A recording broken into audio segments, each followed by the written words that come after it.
time ever the NASCAR Busch Grand National Series cars are set to compete. But it has been a week filled with sadness, as 2 days ago, 27-year-old Clifford Allison lost his life in a practice accident. The mood is understandably solemn as we now go trackside to today's Grand Marshal, Benny Parsons. Ladies and gentlemen, ESPN, Michigan International Speedway, and Detroit Gasket would like to dedicate this race today to the memory of Clifford Allison. And I know that the Allison family realizes all of us today are thinking about them. You know, the sweetest sound that a racing car driver hears is the command to start him up and the sound of a racing engine. So why don't y'all stand up and help me get these guys started today. On 3. 1, 2, 3. Shauna and gentlemen, start your engines.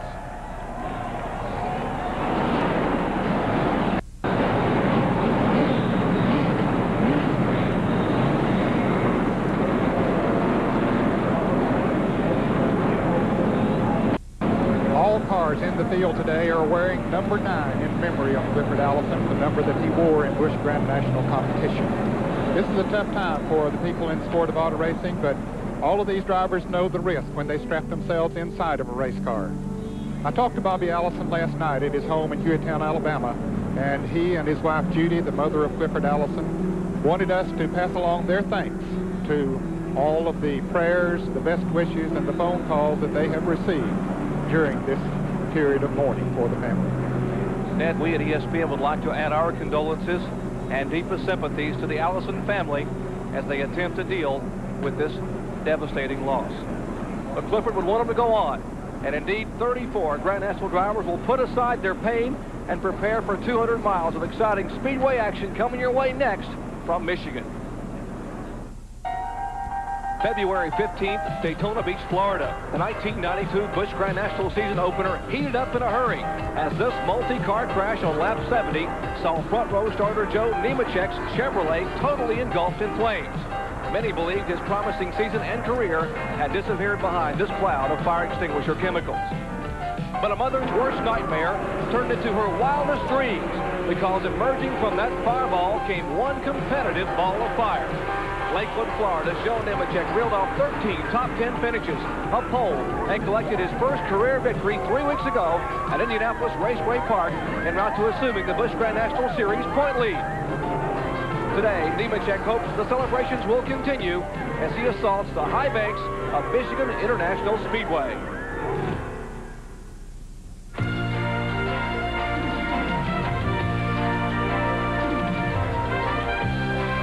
ESPN, the world's leader in motorsports coverage, presents Speed World. We welcome you live to the beautiful Irish Hills of Michigan, side of Michigan International Speedway, and seen in today's NASCAR Busch Grand National Series Detroit Gasket 200. Hello everyone, I'm Jerry Punch along with two-time NASCAR champion Ned Jarrett. And you may find it hard to believe, but in its 11 years of existence, some 320 events, the NASCAR Busch Grand National Series has never competed here at Michigan International Speedway. That is until today. And Ned, in 10 Speedway races thus far in 1992, the Busch regulars have held their own. They've won 7 times, but today might be a little bit different. Well, it could be a little bit different, Jerry, but I'll tell you, I think the Busch drivers will certainly be competitive here today. They're there. They have the equipment now that they need to run with the Winston Cup drivers, and they've learned a lot about drafting and all of that kind of thing. But if there is one advantage that the Winston Cup drivers would have on this 2-mile track would be drafting, and it certainly comes into play. You know, a lot of these Busch drivers have never seen this track before they came here this week, excepting on television. But remember Darlington when Robert Presley passed Harry Gant, the master of that racetrack? Of course, Jeff Gordon has a couple super speedway wins, and so do several other drivers, so I think they'll be right there. Well, Ned, the debate continues. Will the Busch Series drivers hold their own? Let's check in and get an opinion from our John Kernan on pit road. Well, Jerry, Jeff Gordon has already shown in qualifying that he can more than hold his own. Back on Thursday, he won the pole 0.3 of a second faster than his closest competitor. But you know, Michigan International Speedway has a way of reaching up and biting the inexperienced driver. Well, Jeff says he knows that. He knows that he can't push the car too hard or he'll wind up in the wall. But then again, he can't take it too easy because there are a bunch of guys starting behind him who will just love to have the opportunity to charge their way to the front. And for more on a couple of those hard chargers, let's go up pit road to Benny Parsons. John, we got to go back to row 11. That's where the second and third fastest cars in the field are located. They qualified on the second day, so they have to start 21st and 22nd. That's Ernie Irvin and Morgan Shepherd. Folks, I'm telling you, they're going to work their way through the field. They're going to get to Jeff Gordon, and they're going to teach this young man a thing or two about race car driving today. Well, as Jeff Gordon will get set to learn a little lesson about drafting on the high banks, we get set for Busch Grand National Series racing action coming your way from the high banks of Michigan International Speedway. We'll be back with the starting lineup and the green flag after this. This is stop number 22 in the 31 race, $5 million NASCAR Busch Grand National Tour for 1992. Our Speed World coverage of this inaugural Busch Grand National event at Michigan International Speedway is being brought to you by Fram Oil Filters. Fram, you can pay a little now or a lot later. By Valvoline, people who know use Valvoline. And by Goodyear, #1 in tires. Let's take a look at our Sears Die-Hard starting lineup. The field 34 strong, and once again for the 8th time this year, 21-year-old Jeff Gordon will lead the charge in the Baby Ruth-sponsored Ford. Alongside him, the 35-year veteran Jimmy Spencer out of Berwick, Pennsylvania, in an Oldsmobile. Back to row 2, Winston Cup regular Hut Strickland, and Busch Series regular, already a winner this year, Warren Burton in the car number 27. Back in the field, row 3, a couple of Winston Cup veterans, Harry Gann and Dale Jarrett, both winners in Busch Series competition. Back to row 4, more Winston Cup regulars, Bill Elliott and Dale Earnhardt. Row 5, former series champion Kenny Wallace and Busch Grand National North Series champion of a year ago, Ricky Craven. Ken Schrader and Todd Bodine fill up row 6. Back to row 7, Michael Waltrip. And there's our point leader, Joe Nemechek, starting in 14th spot. And then as you look at the rest of our starting lineup, 34 strong, some pretty good horses, including Robert Presley, back in the pack. Yeah, the current Busch Grand National champion, Bobby Labonte back there, Darrell Walterman. There's Ernie Irvin and Morgan Shepherd. Morgan Shepherd he was disqualified from the time that he turned on Thursday because of a fuel situation. They had run a different kind of fuel in Indianapolis a couple of weeks ago, and apparently didn't get all drained from his fuel cell, and so it just didn't mix with the Unocal fuel they had here, and so he was moved back. Let's take a look at this lovely facility here, the Roger Penske facility. It's a 2-mile D-shaped oval. The pole speed, a record because they've never been here before. It's 173.135 miles per hour, 41.59 seconds, 100 laps, field separation 8.8 miles per hour. There's the D-shaped oval. The pit road, highlighted there at the very midpoint of the tribal area. The banking, all the turns are symmetrical, 18 degrees. First, second, third, and fourth corners. The front stretch is banked 12 degrees, and the back straightaway is 5 degrees. There's that front row. The young man you heard John Turner talking about, Jeff Gordon, already a 2-time winner this year. Impressive win at Charlotte Motor Speedway. In that Ford Thunderbird, the Bill Davis-owned Baby Ruth Ford. Alongside him, the veteran of Winston Cup and now Busch Series competition, Jimmy Spencer out of Berwick, Pennsylvania. They call him Mr. Excitement, and believe me, folks, if you ever watched him race, you know why he got the name. Pontiac safety car is pulled away. We get set for green flag racing action from Michigan International Speedway. Glad to have you with us on a beautiful afternoon here in the Irish Hills of Michigan.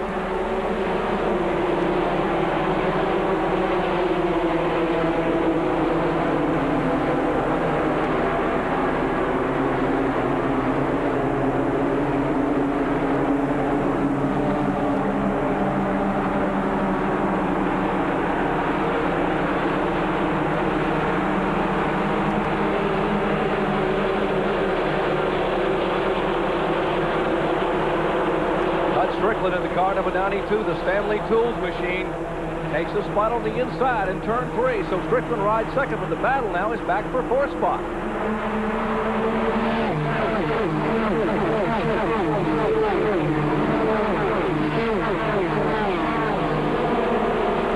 Bill Elliott trying to take over that 4th spot, but couldn't quite make the pass.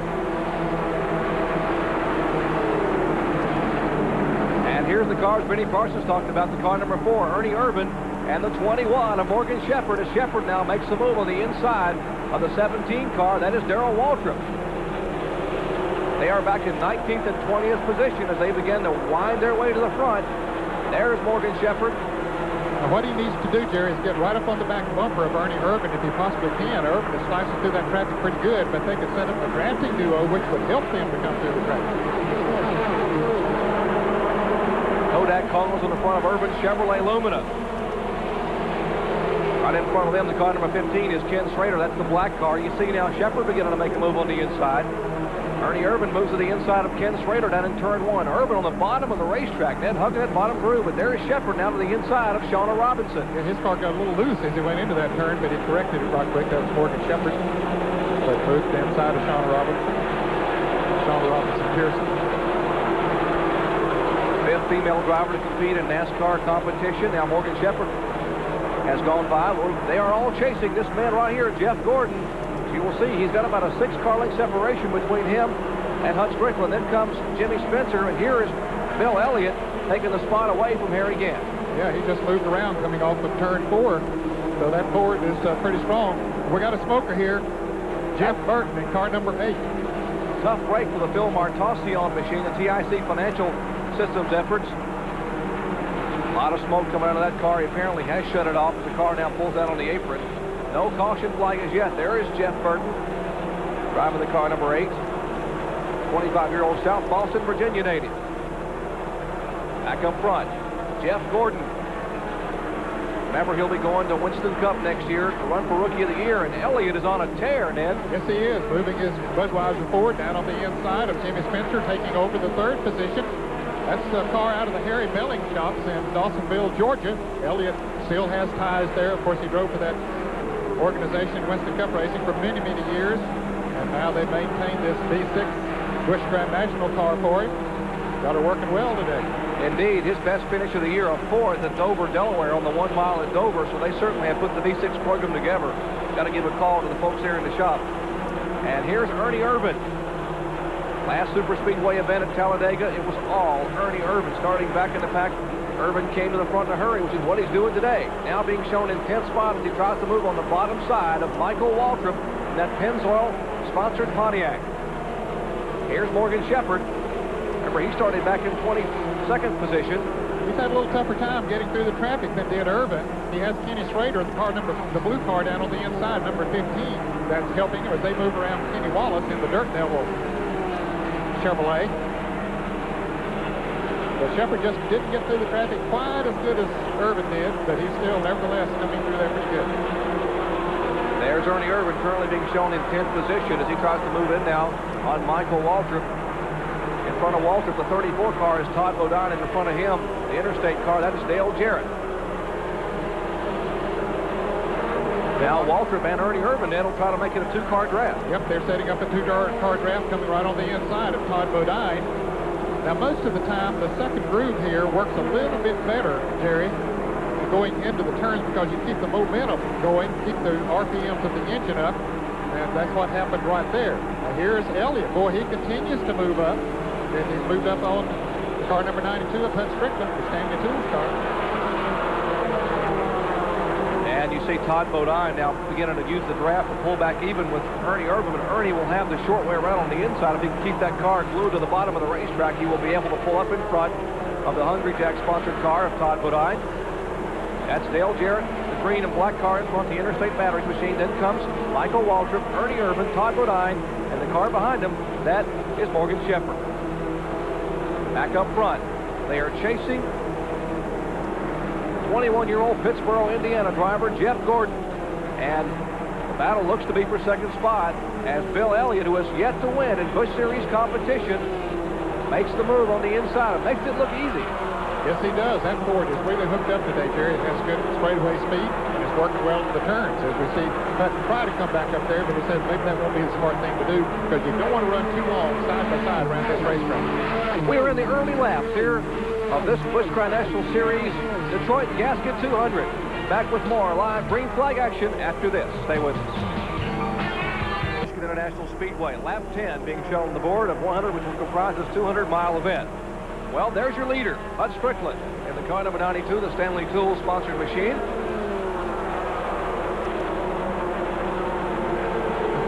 Now we'll show you what happened as we went to break just moments ago.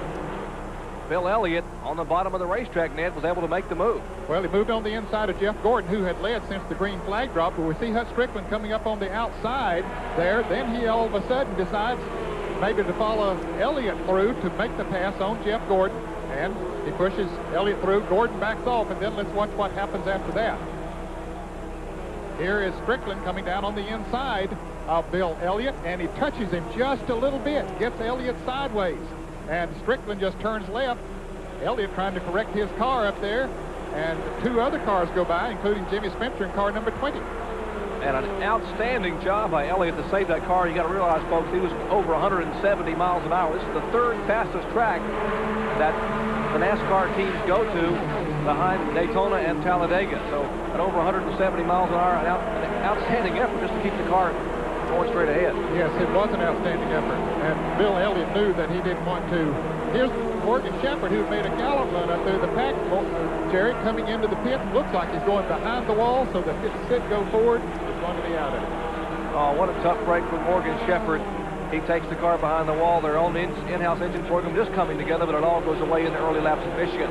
Let's check in with some other unscheduled stops with Benny Parsons.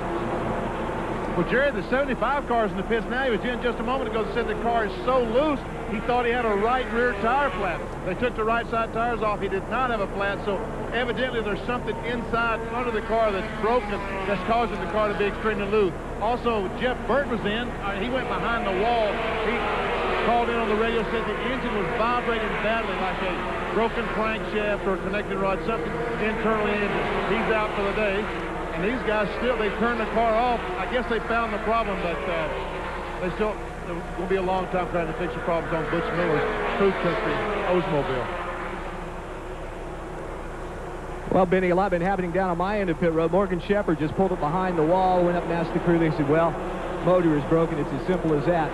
Tracy Leslie has been on pit road. He's having a major handling problem. They made a major chassis adjustment on the left rear of that car. And also talking with some of the other crew chiefs down, Jeff Purvis, who's going in for Davey Allison, a bad push in the middle of the turn, while Darrell Waltrip has radioed in and says his car is very loose. Remember, the guys, the 2 days of practice they've had under cloudy skies, it's now sunny, so the track has changed. Well, it's actually it's almost on fire if you're Ernie Irvan. You talked about a ball of fire at the head of the show with Joe Nemechek. Ernie Irvan is coming in a hurry. We had a 5-car battle there, 2nd through 6th place then, and now they filed out single file into turn 3. And Ernie Irvan has come all the way from 21st position up there to battle the lead pack, now trying to move inside of Jimmy Spencer to take over the 3rd position. So the Kodak Film Chevrolet of Ernie Irvan is really working. Gets around Spencer now, sets his sights on Harry Gann in the car number 7, who is running in 2nd place. They were a little bit concerned that this car would actually work. This is the car they rebuilt after that devastating early lap crash at Atlanta, as now Irvan goes beneath Harry Gann's Max Tool Chevrolet. Aaron Chevrolet Luminous battling door to door, and Aaron chasing the Chevrolet up front with Hut Strickland. So those cars run side by side. Now Gann is going to beat Irvan into the turn, but watch Irvan go down to the low side of the racetrack, where he's been doing it every time. Harry sort of covered that position that time, but now he slips up a little bit, and here comes Irvan. That's where he's making up his time, coming off the turn, and he slips up in front of Harry Gann, takes over position. Here's a 3-car pack back in the pack. Dale Earnhardt's Goodwrench Chevrolet leads Michael Waltrip, and the 29 car, the Purex detergent-sponsored machine. That's the Oldsmobile of Phil Parsons. Good run for Phil Parsons here early on. They are 7th, 8th, and 9th. Yeah, he started 15th, Phil Parsons did, and now working his way up to 9th. Looking to head further up through the field. Phil has not run in any of these Busch Grand National races. His own car, works on it himself, and they take the measure of Dale Earnhardt, or Michael Waltrip tries to, and Phil Parsons got to try to push him right on around as they go into turn 3. But Michael has to back off down on the low side of the track. Now Phil says, well, maybe I need to be up here on this 2nd group. You're right, Ned. Only Phil's 5th start of the 1992 season. Had some pretty good finishes. 10th at Atlanta, 10th at Charlotte. Had a good run going at Darlington. Carrying the new Purex colors here at Michigan. Now, let's see if Phil Parsons can make it on the inside. It looks like Michael Waltrip and Earnhardt have the draft. Now, we'll see if Ernie Irvan, as he closes in on the car number 92. That's Irvan in the car number 4. Hut Strickland, the 92. The battle for the lead down that back straightaway. And doing it without a drafting partner. He just gets down on the inside. That car really comes up off the turn, gets good traction coming off the turn. You can see him tuck and pull back even with him in the center of the turn. Ooh, they almost touch. Ernie almost lost the car. Got a little bit loose coming off the turn. So he'll have to try him again now going into turn 1. And that gave Harry Gann an advantage to be able to close in a little bit. It could be a 3-car battle as Gann decides. Ooh, somebody's smoke coming from Ernie Irvan's car as it went into the turn. A lot of smoke. from Ernie Irvin's car. Apparently the engine has gone on it. Boy, Harry Gant had to get out of it in a hurry. He was right on Irvin's back bumper and said this could have been trouble. The caution is out. And what a break. What an unfortunate break for Ernie Irvin. The last time he ran this car in Atlanta, he was involved in a 9-car crash in the early laps. Now, after moving all the way to second spot, the engine lets go. And yes, they are despondent in the Irvin pit, and rightfully so. But what a gallant effort he made. It was exciting while he was there. Let's go down to John Kernan. Jerry, first they thought that, yes, he did, in fact, blow the engine. Right now, they're going to have him try and make it around back to pit road. They think maybe just an oil line popped off. We are under caution. They can get that fixed and no damage to the engine. Well, who knows? They may be able to still be in contention. Yeah, John, that car does look like the engine is running, so it could be that an oil line or maybe an oil filter or something of that nature. So he came around at a pretty good speed. And Jay Smith, the crew chief on that Ernie Irvin Kodak Chevrolet, will be there to attend that car. The Carl Wegner V6 engine, and there's Jay and the crew. They will raise the hood. Let's check in with John. Ernie has shut the engine off. Tony Glover, and who works on Ernie's Winston Cup team, also sticking his head in there, looking around, checking around the oil lines. Can't see yet if they have found it, but they do have a big wrench out now. They are tightening one of the fittings, and also coming back to get another wrench out of the toolbox to check another fitting. So possibly they may not be done for the day, guys. We'll just have to wait and see if they can get this problem fixed. And Jerry, you wonder if Harry Gant will have to come in and get his windshield cleaned, because he was right on his bumper when we saw all that smoke coming out. Now, whether there was any oil in it or not, don't know. We'll check in on the Ed Whitaker pits and see what Gant's strategy will be as we are in the early laps here at Michigan International Speedway. Caution number 1 coming out for Ernie Irvin, apparently showing a lot of smoke. And as you heard, they have refired the car down there. And you see the Kodak crew, Tony Glover and some of the Winston Cup crew, Johnny Townsend and them standing there. As the pits are now open, they're waving the green flag, signifying that they will be allowed to pit if you would like. 19 laps in the books. As you see, Ernie Irvin's Kodak Chevrolet headed down pit road. And Ned, most of these cars will be able to make it at least to the halfway point on field, but a few now will peel off and head down pit road. Among those, Dale Jarrett as he comes down pit road, and Kenny Schrader in his Chevrolet. Yeah, I think Jarrett's car was getting very loose. He had dropped back several positions. Kenny Schrader apparently not happy with his car the way it was handling, so they'll come in and make some adjustments on it. Ricky Craven in the car number 99 down pit road, Shona Robinson. You see pit road now getting busy. These cars really have nothing to lose. If they're back toward the back of the pack, they can come in and make a pit stop. And you see John Irvin and the crew now working on the Interstate Battery Chevrolet of Dale Jarrett. First time they've run since in a Busch Grand National race since the race at Charlotte back in May. We're in the early laps here at Michigan International Speedway, working the first caution flag of the day due to a lot of smoke and possibly some oil from the Ernie Irvin car. Back with more High Bank Racing after this. Stay with us. International Speedway, the Detroit Gasket 200. Early caution flag here for some smoke from the Ernie Irvin car, who again has been on pit road once again. Let's check in with John. Well, Jerry, fortunately for the team, they have not lost a lap. They've been in here a couple of times. They just checked the breather. They also checked up underneath to see if there might be a leak coming out from underneath the oil pan. But they cannot find a leak right now. You can see the oil on the inside of the frame where it is sprayed out from somewhere, but they still cannot find the leak. And they're awaiting Ernie's arrival on pit road. Maybe we can get a further update once he does get in here. And he's coming back to you right now, John. The Kodak crew once again taking a look and trying to. We don't see any smoke out of the car, but maybe it was an oil line or just a coupler coming loose there, Dad, and spread a little oil out. But they will come across the wall once again and take a look at the front of that car. Well, it happened pretty quickly. You know, if it was a valve cover gasket leaking or something like that, you wouldn't see it as dramatic as it was when he went into that turn. In fact, it looked like that he just blown the engine, but obviously that was not the case because it's still running and apparently running okay. But something happened that it just started smoking very severely. And the field is coming out of turn 4 now. They have the hood up. They've almost gone a lap down twice while they were in there. Of course, they have somebody watching to be sure they know where the pace car is. They put the hood down once again, so they'll send him back out. Well, there are still 20 cars in the lead lap, and he's going to have to hustle as they get the hood down. And you see the pace car on the left of your screen. That's the Pontiac Grand Prix.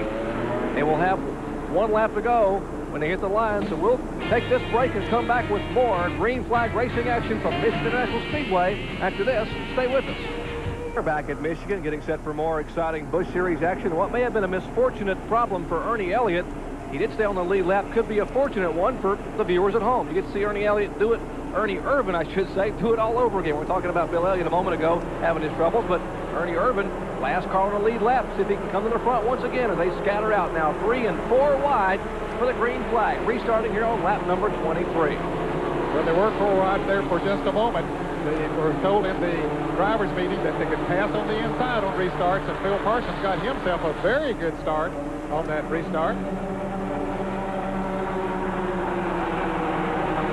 And is up there battling for the second position. Good. The field comes rumbling by. We'll see if we can pick up Ernie Irvin in that Kodak car back in the 29th position. There's Ernie running right beside Jeff Purvis, who is subbing for Davey Allison. Back up front, Hut Strickland has pulled to about a 12-car length separation, and they come run at our speed shot.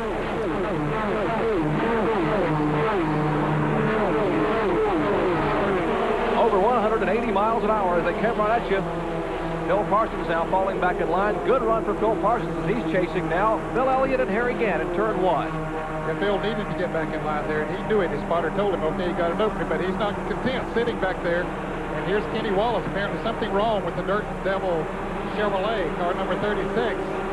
Boy, he's had a tough year this year. Certainly his Chevrolet Lumina slowing. It could be a blow to his point standings championship hope. 1 win this season coming up at Martinsville Speedway, Claire Earl's facility. He was back in 5th spot in the point standings. This will hurt him if they can't finish today, but he's slowing on the track. Meanwhile, Hut Strickland leads the charge. Gant, Elliott. And here comes a move on the inside by our pole sitter, Jeff Gordon. See Michael Waltrip's car dancing around back there in the air. He don't know which one to follow. Now he decides to go the high route and follow Phil Parsons.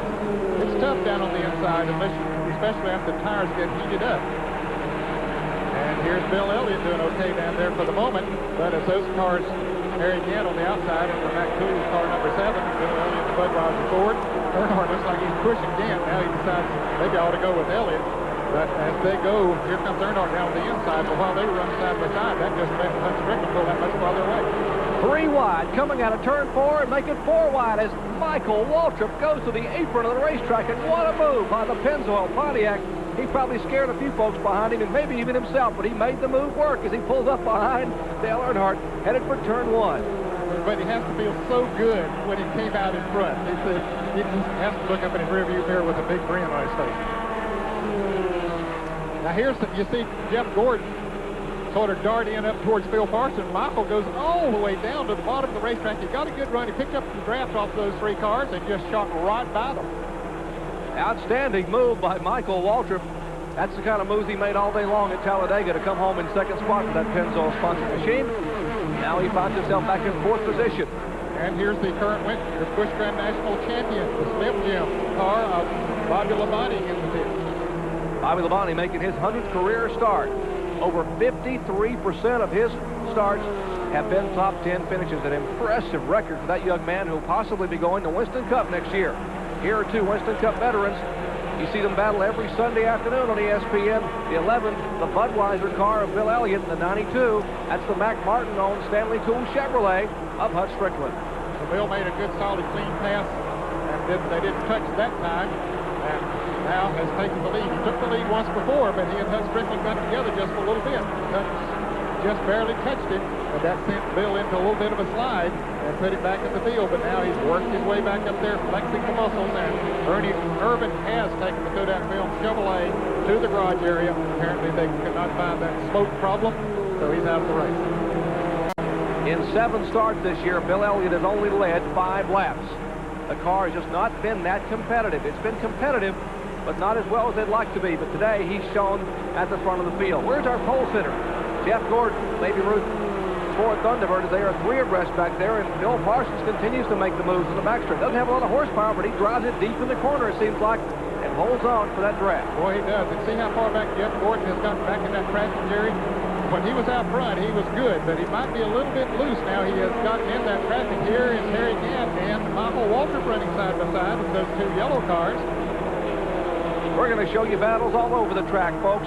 Michigan International Speedway, we talked about how competitive it's always been for the Winston Cup ranks. How about the Busch Series? And boy, they're showing they should have been here a long time ago with this kind of racing action as Elliott leads him down the backstretch. I couldn't wait for this race to happen, Harry. I knew that it was going to be. We see these Busch cars are so competitive everywhere they go, but then to get on a good wide track like this where drafting is such a key factor and see them jockeying around, they can run 3 and 4 wide as we've already seen. I knew it would be a great show. And then even the Winston Cup competitors in the garage yard said, we don't want to miss this one. If we're not going to be racing, we want to watch it. This one should be a dandy. And indeed it is. Here's Todd Bodine down on the inside of Jeff Gordon. The Hungry Jack entry of Todd Bodine, but had to back off going into the turn. Todd Bodine, already a winner once this year of Nazareth, Pennsylvania, picked up a pole at Dover. That's a car number 34. The Frank Cece and Scott Welliver-owned machine. In front of them is Ward Burton in the car number 27, so it's Burton. Then comes Gordon, then Bodine. 7th, 8th, and 9th position. 3 Busch Series regulars. 3 of the superstars of tomorrow battling out of turn 4. 18 degrees of banking as they come at you. This 2-mile D-shaped trioval. Gordon got a good run off of turn 4, but he couldn't make it stick. That outside groove is the place to be right now. Here's a pass for 3rd position, or about to be one. Dale Earnhardt holds on to that position. Harry again trying to take it away.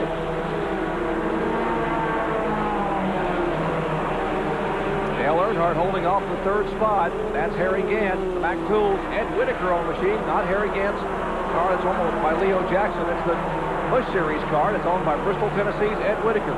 Boy, 3 cars were 3 abreast going into the turn, but they singled out. But Jeff Gordon's the man that came out ahead. Todd Bodine and the Ward Burton car number 27 went into that turn. You see Dale Jarrett coming into the picture, Jerry. He was 18th after he made a pit stop. Apparently that car working a little bit better. Of course, he has the advantage of having 2 fresh tires on it as well.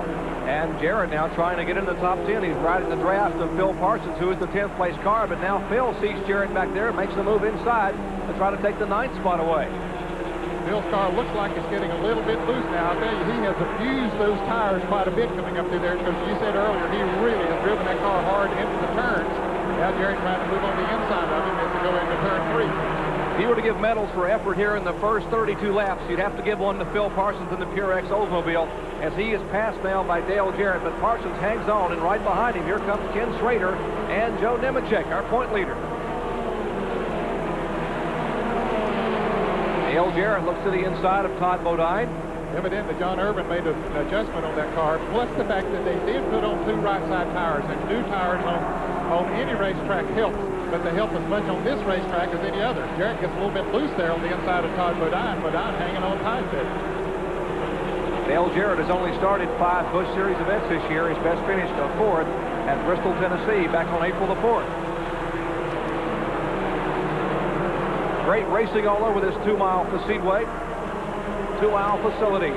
Michigan International Speedway battling down the top 10. Ward Burton, the car number 27. Todd Bodine, the Hungry Jack car.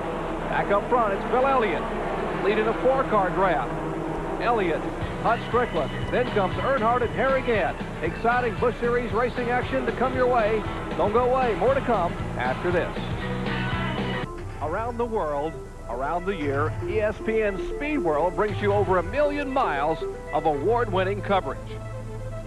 Today, we're in the Irish Hills of Brooklyn, Michigan. 2-mile Michigan International Speedway. And we're under caution for the 2nd time today. And it's because of Smoker, another one, and this time it's Robert Presley having troubles with the Alliance Trucking Oldsmobile. And Jerry, we might see pit stops here, I don't know. But 3 of the guys that are in the top 5 in the point standings having problems here. Robert Presley gone on 5 cylinders. Kenny Wallace, we've already seen him in the pits with trouble. And also the car number 44 of Bobby Labonte. Now let's go to the pits and Benny Parsons. Benny, will they make pit stops? I believe so, Ned. I'm in Bill Elliott's pit, the Budweiser pit, and they're getting ready like they're coming in. I don't know if they're trying to fake out the other crew members or what, but I think they are coming in to make a pit stop. They got to stop sooner or later, because these cars are not going to run 200 miles on 1 tank of fuel, and I guess it's feeding time at the zoo, right? I can't see the entrance to pit road, but from what I hear, they're all coming in. And I am in the Elliott pit. They're getting ready. The NASCAR rule today, you can change 2 tires per caution flag, so they'll only be able to change 2 tires. He's 2 pits away. The crew goes over. He's handed a cold drink. Fuel is going in. Car going up. Now they're scraping the rubber off the nose of the car so that the air will get in through the radiator and cool the thing. Right side is done. The car cars down, the way he goes. And meanwhile, behind him, Dale Earnhardt stalls the engine on the Goodrich Chevrolet. They push him off. He gets it started the way he goes. And meanwhile, it looks like everybody's going back out. There goes Phil Farson, Michael Waltrip, Kenny Schrader, Shauna Robinson, Tom Peck, Joe Nemechek, Tommy Houston, Chuck Bound, Darrell Waltrip, Ricky Craven, Dave Resendez. Here comes Jeff Purvis. Lord, did they all pit in? Just about all of them, I believe, Benny, that were in the lead lap came in. Almost everyone but the safety car with Omo Langley aboard. He'll pit next time by. Lap 37, but you know, you got to believe that even with the V6 engine, these are 274 cubic inch V6s, Ned, and they will not be able to make it the rest of the way. They have to go, what, 63 laps, and that's a lot of miles. Well, it is. It'd be 126 miles, and I think that would be stretching it. It could be awfully close. We may see some gambles coming up, and maybe a win picked up by one of those gambles. We're under caution for the second time a day. Back with more Busch Series action from Michigan after this. That great schedule, live competition tomorrow. The Champion Spark Plug 400. That's Dale Jarrett. Remember that exciting finish a year ago? Ned will never forget it. Of course, Dale Jarrett being able to beat Davey Allison by a scant 8 inches. That's live coverage at 12:30 p.m. Eastern Time from right here at Michigan International Speedway. Under caution, Dale Jarrett had a great pit stop as being shown in third spot. And when we went to break a minute ago, Bill Elliott was being shown as a leader by virtue of the pit stops. But that has been reversed. You see now Harry Gant is being shown up front. Why? Well, we're going to show you why. Watch the action on pit road. Okay, we see the work going on, and there comes Bill Elliott out of the pits in the red car, and here comes Harry Gant in the yellow car. And they meet right there on pit road. There's Dale Jarrett in the green car behind him, but as they come across that line right there, Gant had just a few inches on Elliott, and the NASCAR official saw that and said, okay, Gant's the leader. And that official standing just to the right of the Harry Gant car made the call, so certainly Gant is being shown as the leader. Well, a fellow who was second in the point standings may lose some ground today. He's with Benny Parsons. Jerry, I'm down with Robert Presley, as you said, was second in the Busch Grand National point standings, and it's not good. You're standing here with me. Yeah, it's not. You know, the Lights Tractor Trailer Training Center Oldsmobile was running great, and right before that caution, I called in and told Ricky, you know, I was smelling a little bit of oil in the car there, and whenever we went back green, things started missing going down the straightaway, so we're getting a little bit of blow by somewhere, so they're going to look at it and see if we can't go back and run a couple more laps or something anyway. Maybe you are going to run a couple more laps. Yeah, we're wanting to, you know, try to keep up in these points here. You know, we're getting down to show time now. Okay, John Turner, what's happening on your end of pit road? Bobby Labonte has just returned to action after replacing a distributor. Kenny Wallace, Benny, they think they may have broken the crank. They have parked it for the day, and the reason Ernie Irvin decided to park his car, it began blowing out oil once again, so rather than damage the engine further, they decided to take it back to the garage area. Well, guys, 3 of the top 5 in the point standings having trouble already. Robert Presley just talked a minute ago, the Alliance Training Center's Oldsmobile. He is behind the wall. Bobby Labonte has had his problems, and Kenny Wallace may have parked it. The troubles up front in the Busch Series points. We're getting set for green flag racing action. Coming back at you, lap 41 of 100 in this 200-mile event. Harry Gant gets a good jump here on Bill Elliott as the green flag waves. Side by side between Jeff Gordon and Michael Waltrip for the 4th place going into turn 1. Young Gordon, Baby Ruth Ford down on the inside of Michael Waltrip and Jerry. When they run side by side, that lets those 3 cars up front pull away. Now Earnhardt picked up the draft up there on the outside. 3 abreast here as Jimmy Spencer, Mr. Excitement, lives up to his name. And Jimmy, the pavement's where you need to stay, my friend. Almost on the grass coming out of turn 2. And here's Dale Jarrett taking a page out of the Spencer book as he makes a move to the inside of Elliott and Harry Gant. Remember that tire change? You talked about John Irvin making a chassis adjustment on the Interstate Batteries car. Door to door as they head to the tribal area. Well, Jerry, when he came in during the other caution, he put on right side tires. This time he took on left side tires, and that might be the tip. He goes down on the inside once again, moves up beside of Elliott, but still can't quite do it. Remember the finish a year ago in the Winston Cup race? Dale Jarrett was right where he is right now on the inside, down the backstretch, up Davey Allison. He was able to make it stick for an 8-inch victory. Right now they are still door to door. But we're in the early laps. It's not the final lap. We are yet to reach the halfway point. Watch Earnhardt. There's the Goodrich Chevrolet. Great camera shot there behind the Pennzoil Pontiac of Michael Waltrip. And look at him shuffle here now is Harry Gant trying to move on the inside of Bill Elliott. Michael Waltrip is right there. Gant caught down on the inside with no one to draft with, though. Jeff Gordon sticking the nose of the Thunderbird in there. They're going to go 3 abreast off this turn. Yeah, they don't mind doing that. Here they come. Again, down on the inside, Michael Waltrip in the middle. Jeff Gordon on the outside now. They get down to 2 abreast. There, he just got caught down there with no one to draft with, and he's just going backwards as the train goes by on the outside. And that 29 car, Phil Parsons, the Purex sponsor car, still hanging in there. 3 abreast, nope, not quite. Can't close the door on Hut Strickland. So the Pennzoil car, Michael Waltrip, then comes Phil Parsons, Todd Bodine. Harry Gann is there in the car number 7. And behind him, Hut Strickland, the early leader.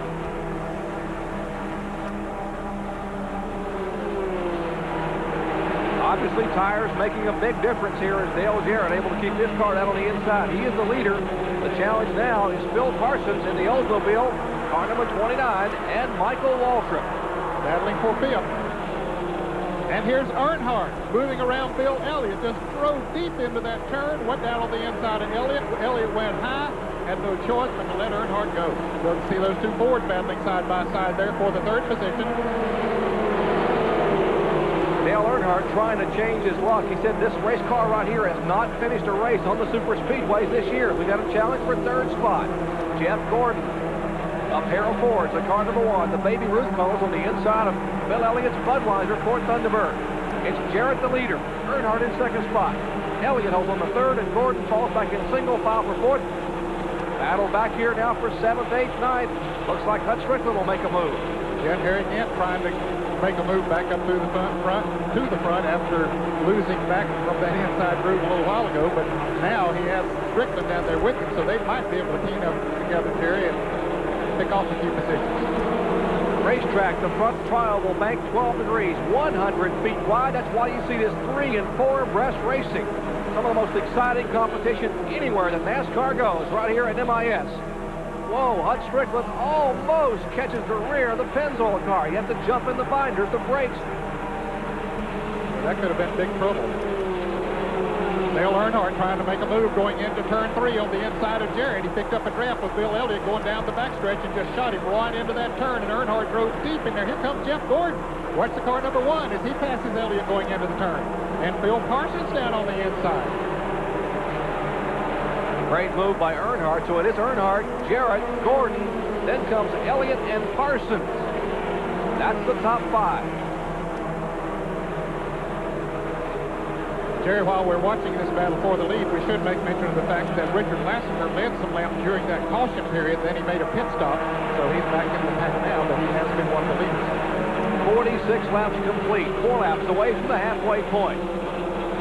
Got to give a call, Ned, to Phil Parsons. For someone who has run a limited schedule, I mean just 5 events in 1992, he is holding his own in his own operation there at car number 29. Crew Chief Doug Taylor, and the engine is a Carl Wegner motor.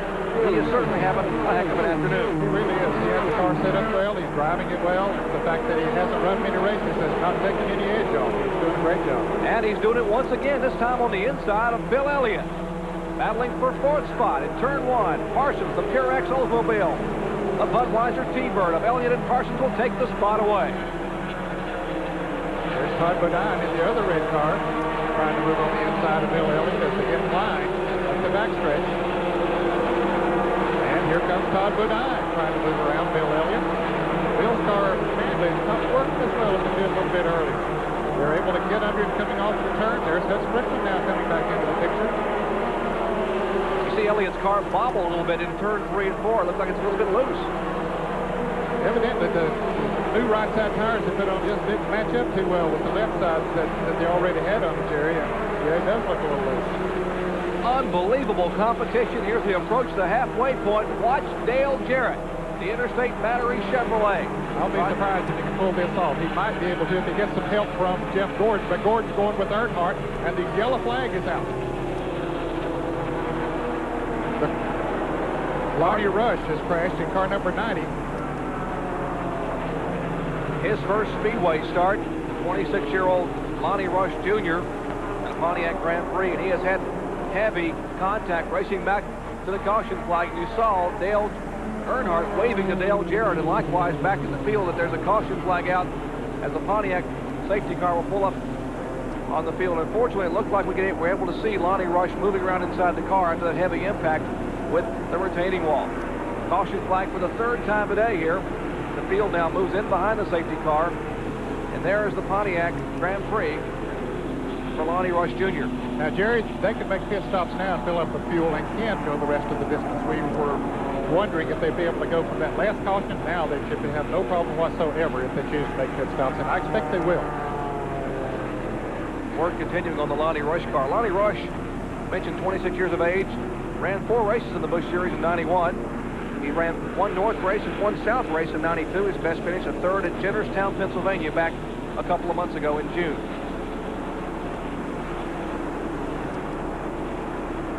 Earnhardt playing with the pace car again, as they've seen him do a lot of times in the past.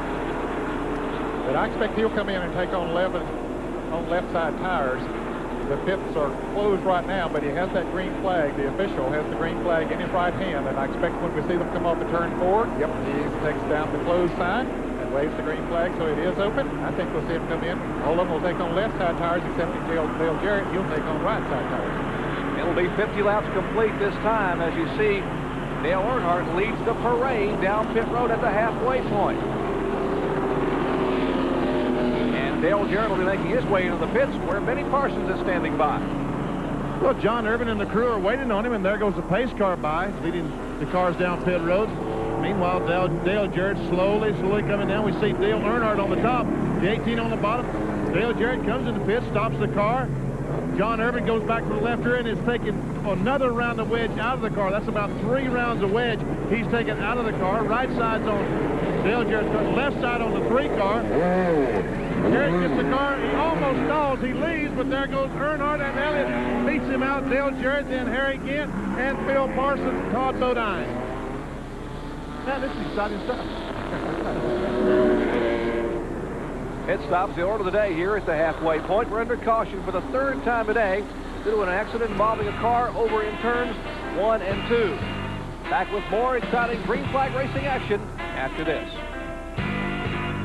We welcome you back to Michigan International Speedway. Start of today's NASCAR Busch Grand National Series Detroit Gasket 200. John Kernan, Benny Parsons, Ned Jarrett, and yours truly, Jerry Punch, bringing you exciting speedway racing action. Our coverage today being brought to you by Smooth Busch Beer and easy drinking Busch Light. And by Stanley. Since 1843, Stanley has been helping people do things right. Working the 3rd caution flag of the day, due to an incident over in turns 1 and 2 for Lonnie Rush Jr. Car number 90, 26-year-old driver, making his first speedway start in Busch Series competition. Jerry, the leader of this race now is Tim Fedua from Hope, Michigan, who did not make a pit stop. He was in the lead lap. He's been running up there pretty well with them, but he is now the leader as a result of not making a pit stop. And here's a car that's been absolutely coming in a hurry, driving the wheels off. Benny Parsons, I got to be excited in the pits.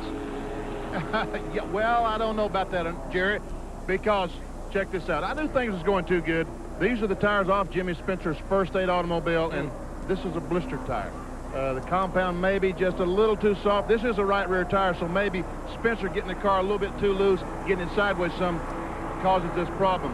And you know, they're putting on new tires, sticker tires. If they put on scuffs, it might help the problem just a little bit. If he makes another pit stop, I would imagine that's what they'll do, is try to put some scuff tires on rather than the stickers. And try to help the blister problem. You know, it was going good down here, and all of a sudden this thing's got to pop up here. Ah, well, at least he got a little bit of a break, as we'll possibly this caution flag coming out. It could have been a lot worse had they stayed under green with those tires blistering like that on the Jimmy Spencer car. Back with more Busch Series action from Michigan after this. Don't go away.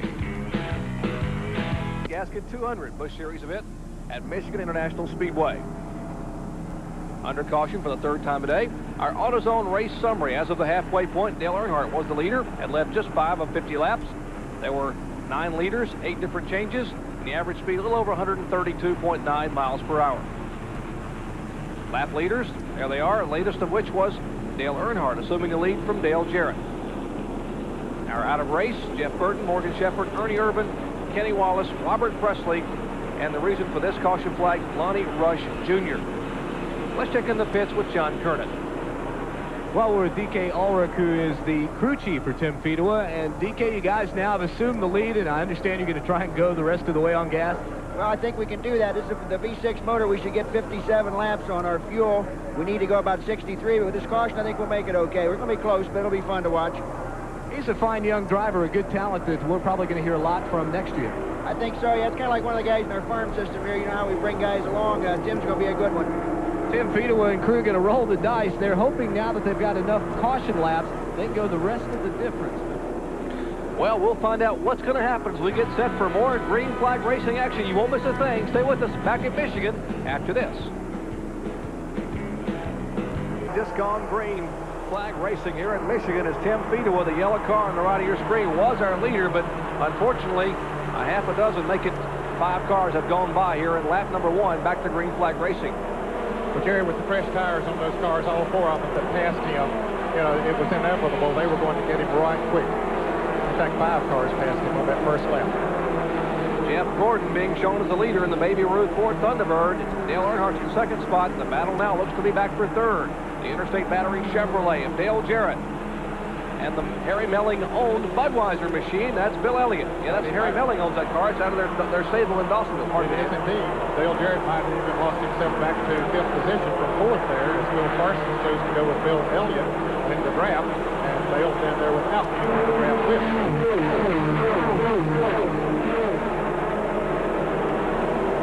Now we'll see if Elliott can make a move inside of Dale Earnhardt. Preview of what you're going to see tomorrow in Michigan for 400 miles. Elliott and Earnhardt battling in the banking here in turns 1 and 2. They're chasing the youngster, though, and he holds on to about a 3-car length separation. We're talking about Jeff Gordon in the Baby Ruth sponsored Ford. Now, Bill got a good run off of turn 2. Jarrett had him pass going into turn 1, but couldn't hold on. In fact, Jarrett dropped back a little bit there. He didn't get a good run. Here's Bill Elliott now taking the lead. Elliott the leader. We'll see now possibly the youngster Jeff Gordon can ride the draft and make a move back around. And you heard Benny Parsons talking about some of these veterans teaching the youngsters here in their first trip to Michigan what it feels like in the draft at almost 190 miles an hour. They're getting some lessons now. Here's some drafting help back in the pack. The car number 20. And that's Jimmy Spencer.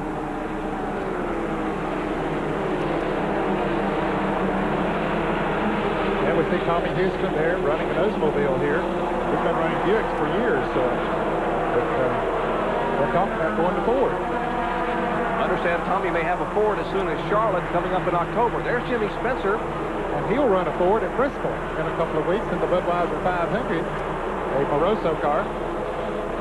Apparently he's going to run a Ford in the Winston Cup race there, sponsored by Food City at Bristol. So that is correct.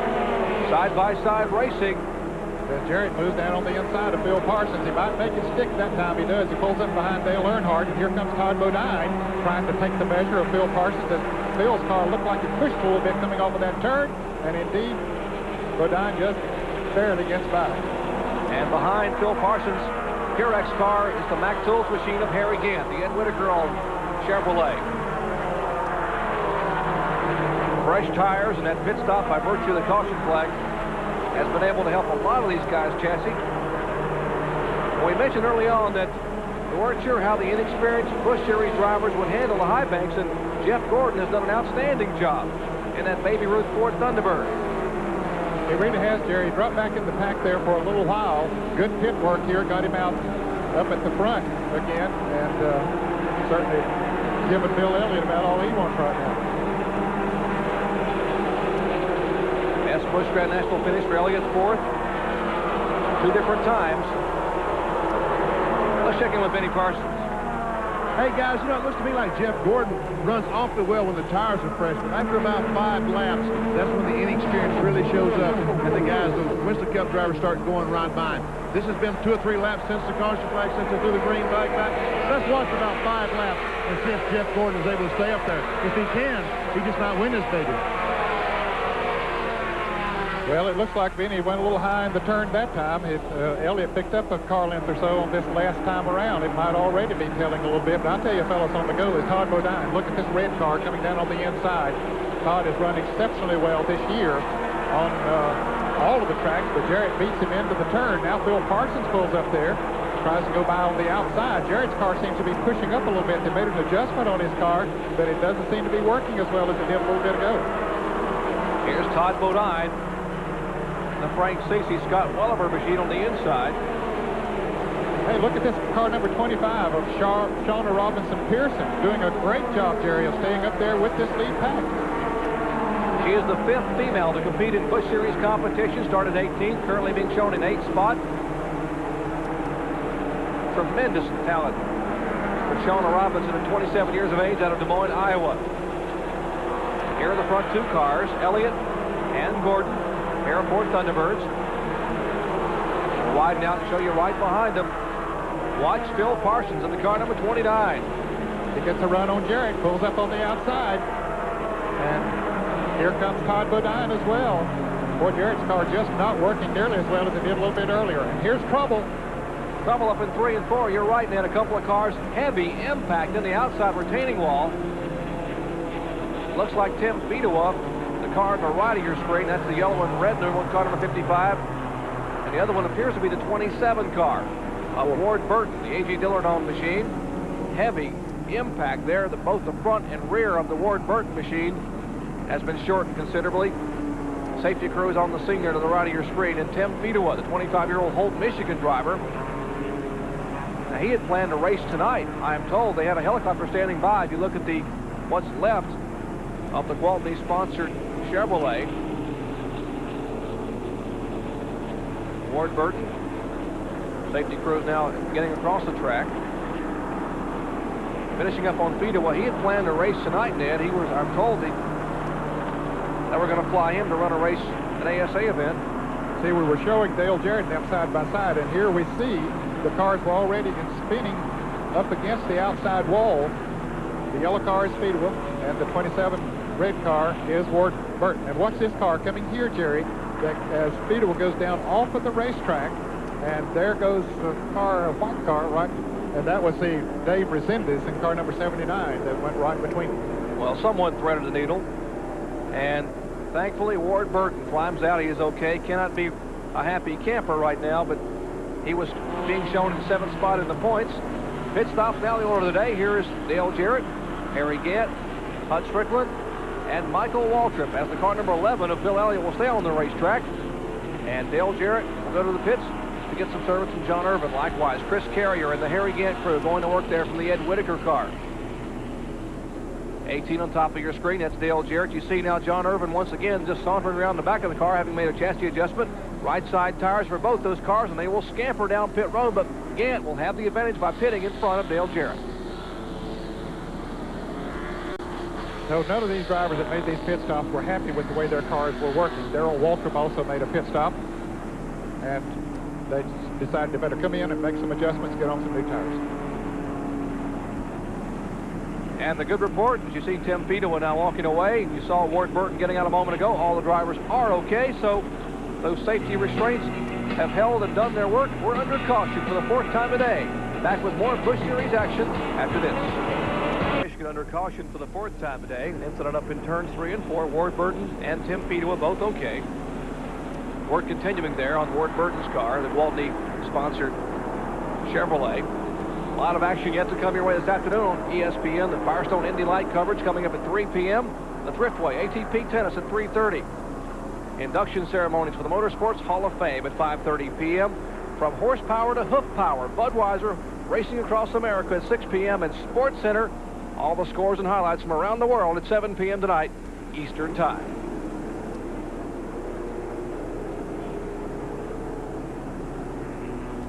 And of course, we have seen those cars hit pretty hard up in the corners, but the drivers walk away due to the NASCAR safety features. And with safety features, so here's more with one of our track packs.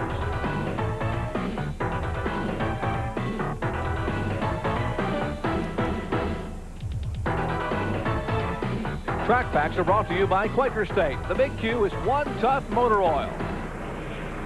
Used to, when all these cars made pit stops, as they left, you could see the fuel just run out of the back of the car. But it's different anymore. You don't see the fuel come out. You wonder why? Because they put a little flapper in the vent. The vent is 1 inch. That's how much fuel used to come out of the back of the car. They put a little flapper in there to try to keep that fuel in the gas tank, because we've seen many races decided by fuel mileage. So how do they get the flapper open to get some air so the gas will go in? This is a catch can.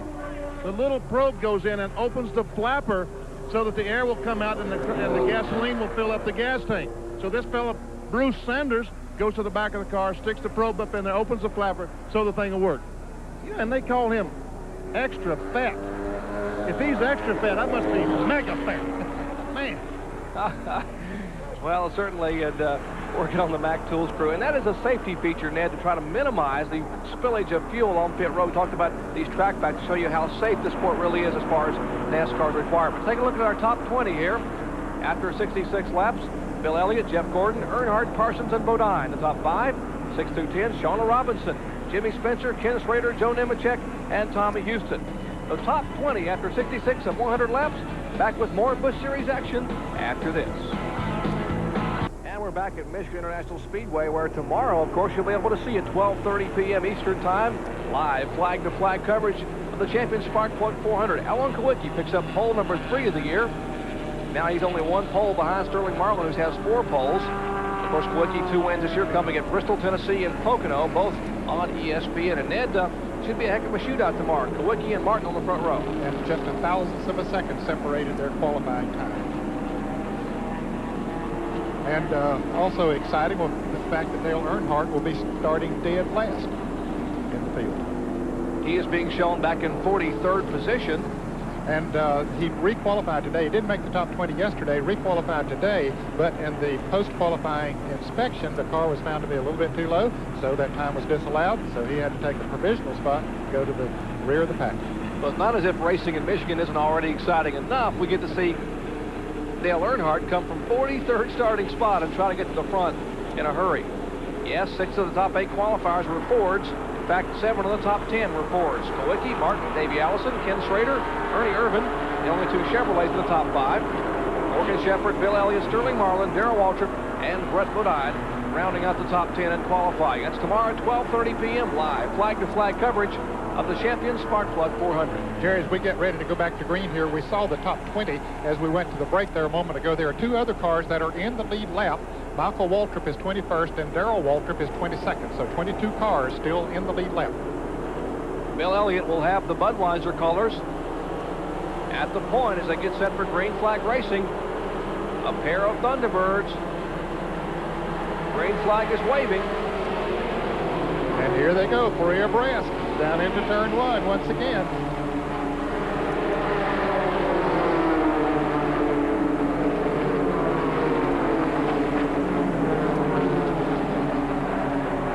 That Todd Bodine in the red car. He and Elliott both driving red cars, but Bodine just made a great move and has taken over the lead. But here comes Phil Parsons. He wants the lead. What a day Phil Parsons is having at Michigan. Remember, he and older brother, much older brother, Benny Parsons, are from this area to begin with. And, of course, Phil Parsons having the best race in Busch Series competition that he's had in a long, long time. He has won Busch Grand National victory. That was at Bristol, Tennessee, many years ago. And here's Jimmy Spencer, way down on the inside in the first stage sports string, car number 20, the Moroso entry. Remember, Benny Parsons showed you some blistered tires coming off that Spencer car. That's the Daly's first aid machine. Dick Moroso on cars, you heard Ned Jarrett say. Well, he is right on the rear bumper, just inhaling that Goodrich Chevrolet of Earnhardt. No room on the bottom of the track because Elliott is there. And Jeff Gordon shuffled back as well as Elliott on that restart. Boy, they really lost a lot of time, Elliott and Jeff Gordon. Todd Bodine, the leader. Phil Parsons in second, then Earnhardt, then Spencer. Now the battle looks to be between a couple of Fords, as you see Bodine as a leader. Elliott in the 11 car, and the 1 car, Jeff Gordon. And the blue car, Shauna Robinson.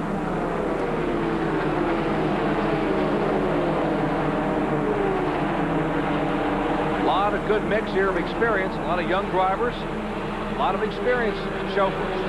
Now Phil Parsons apparently gets called down on the track, cost him a couple of spots. With Bill Elliott and Jeff Gordon running side by side, that is going to allow somebody else to catch up or even allow that front pack to get away if they aren't careful.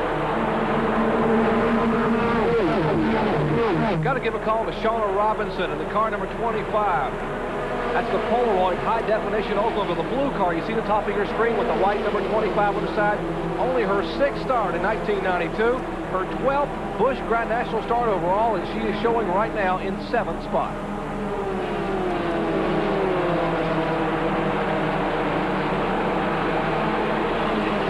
That's shown on the car number 25.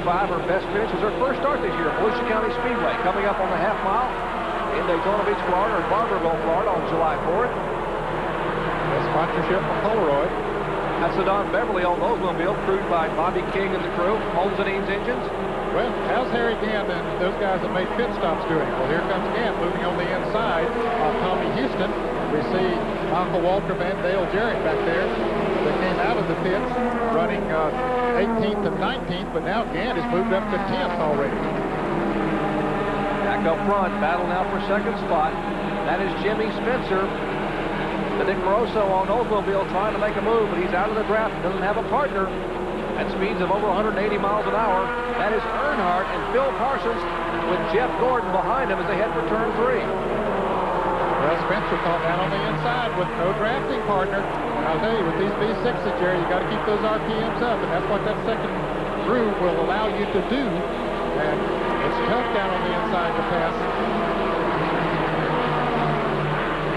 And here's Battle back in the pack as Dale Jarrett makes it 3 wide coming into the turn. They were 4 abreast there for just a moment. And now Jarrett tries to take the measure of Michael Waltrip going into the turn, and looks like he gets him as Michael Waltrip, Hud Strickland, and Dale Jarrett all trying to come back up through the pack after making pit stops during that caution.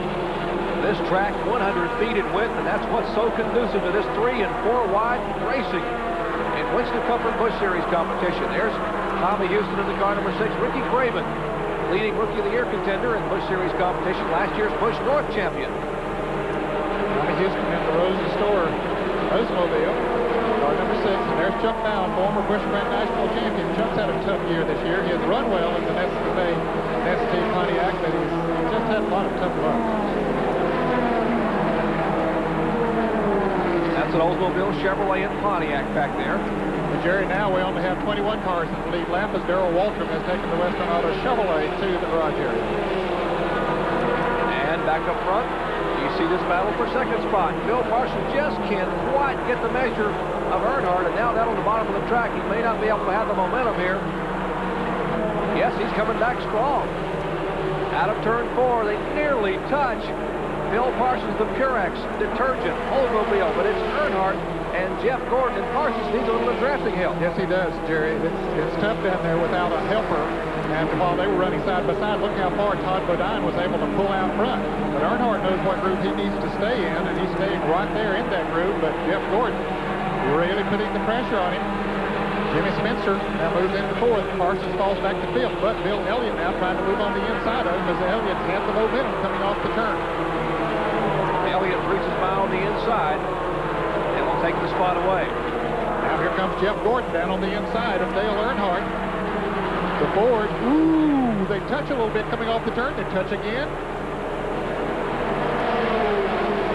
Earnhardt was not about to give the position away. He said, young man, you need to learn a little more about the speedways before you're going to pull up in front of me. He hadn't quite cleared him, and Earnhardt said, well, I can let him go or I can tap him and give him a little bit of a wide-eyed grip there. That's part of the lesson that Benny Parsons was talking about at the top of the show. And Jeff didn't want to mess up there, and he decided just to back off a little bit and let Earnhardt have the position back.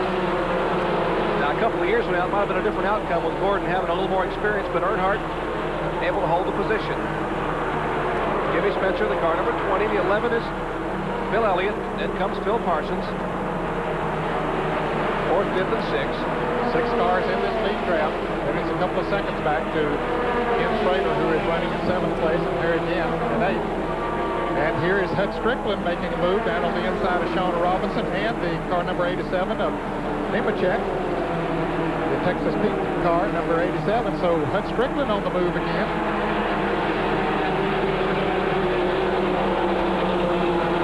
There's Harry Gant and Kenny Schrader. They are 8th and 9th place.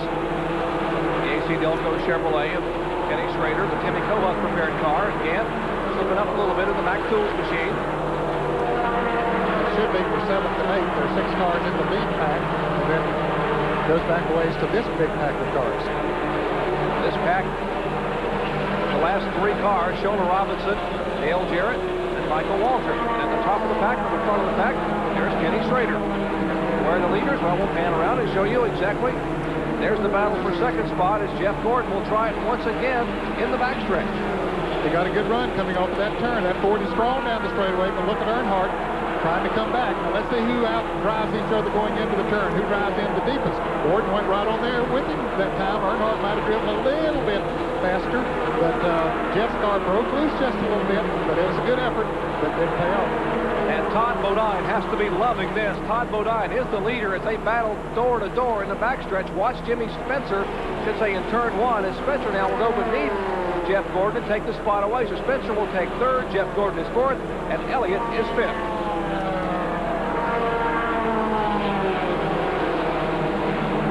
That is second, third, fourth, fifth, and sixth right there. But the leader, the fellow they're chasing, is the Hungry Jack Chevrolet of Todd Bodine as laps are winding down at Michigan. Back with more after this.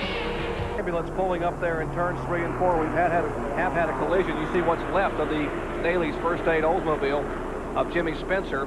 Jimmy Spencer has walked out of the car, walked down to the grass, and just climbed in the ambulance. It's required by NASCAR, and it's a good requirement that if a driver does come into contact with a wall, he must take a ride to the infield care center to be checked out.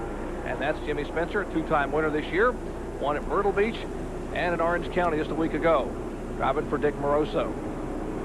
They were battling down the backstretch. Let's take a look, see if we can see exactly what may have happened just moments ago. Spencer in the car number 20 on the inside of Dale Earnhardt. The car gets a little bit loose with him, Jerry. The back end goes around. Earnhardt goes on by, but he collects Jeff Gordon as Gordon tries to go by on the outside. Spencer slams the outside wall, and Gordon also, you can see the damage to his Baby Ruth Ford. Quite a bit of damage. Benny Parsons, are they going to be able to get him repaired? I don't know, Ned. They changed the right side. They tried to beat the spoiler up where you'll at least have some spoiler. Now Bill Davis is trying to get the quarter panel jerked out a little bit. Had changed 4 tires on the car. There's some damage to the rear. We see the rear of the car down. That's going to keep the spoiler down out of the airstream. That's certainly going to hurt the car's handling characteristics in the corner. Yeah, I would think so. Most of the sheet metal damage seems to be to the left side as Spencer went up and hit him. And you can see a little bit of damage there as he clipped the outside wall as well when he was knocked up in there. But you see the damage to the rear of the car that Benny was talking about too. And yeah, that'll affect the handling qualities of it. We'll take another look at it. Once again, the car number 20 of Jimmy Spencer getting a run on Dale Earnhardt on the inside of turn 3. Spencer's car just begins to slip and slide. The rear end goes around, and Gordon does a masterful job to try to get above him. And Spencer tags the wall with the front end and then with the rear end. Once again, a different angle. There they are, side by side, Earnhardt and Spencer. Spencer's car getting loose. All of a sudden, the back end goes around, and here comes Gordon. Spencer clips Gordon, knocks Gordon up into the wall just briefly, and Spencer slams hard into the wall. A little bit of fire there, but it goes out pretty quickly. Let's check into the Benny Parsons, who's in the Jeff Gordon pit. Benny? You know, Jerry, we talk about flat spotting tires and causing vibrations and what have you. Here's what we're talking about when we say flat spotted tire. When you spin these cars at 180 miles per hour and slam on the brakes and this tire stops as it slides across the pavement, it just simply wears through the tire into the air. You see there's nothing there except the inner liner that's in there. And fortunately that's there because that enables them to drive the car back to the pits without too much damage. But this is a flat spotted tire, folks. And it almost looks like the soles of your shoes, Benny. I've seen those shoes after you've had a couple of shots at running to the buffet in the afternoon. So, but you don't wear radials, do you? No, I'm on bias ply, as a matter of fact. And hey, he's back in. Let's see what they're doing this time. They put some tape on the rear of the deck lid to keep the air from going in the deck lid, blowing it off. They got black tape, they got white tape, and they got red tape. I don't know exactly why they got all that. They're also bending the spoiler up more, trying to get the spoiler up in the airstream. Once again, we can see how the rear of the car is bent down probably 5 or 6 inches, and that gets the rear spoiler down to the point that it's not very effective. Bill Davis put more and more tape on there, trying to keep the deck lid on. Okay, guys, he's gone. I'm done. That's Bill Davis, Elton Sawyer. You see the back end of that one bent. The front of this one has been pretty much wiped out. Unfortunately, Jimmy Spencer is okay. Caution flag for the 5th time today. Back with more green flag action after this. Won't miss a thing. The Pontiac safety car pulls away, and we're set for more green flag racing action. It'll be 84 laps, 85 this time as they work lap 86 here in Michigan. Car number 7 of Harry Gant pulled down on the inside of Bill Parsons. Bill got off to a little bit of a slow start there. There goes Hudson Strickland and Dale Jarrett going by. Gant now has moved up to 4th, up to 5th, and Jarrett to 6th. Oldsmobile drops back to 7th place. Boy, he's had a great run today in this year Oldsmobile. Outstanding effort. Remember, back in August a year ago, we saw one of your relatives, Ned, Dale Jarrett, keep us excited all afternoon, and now it's one of Benny's relatives, his younger brother, Phil, has brought some excitement. How about Hut Strickland right now, making a move inside of Harry again? Drove right down on the inside of Harry and took the position. Here comes Jarrett. He's got to run off turn 4. He wants to pass 2, but no, he says he can't. Don't have the momentum. I'll stay behind him until we get to the turn and see what happens then.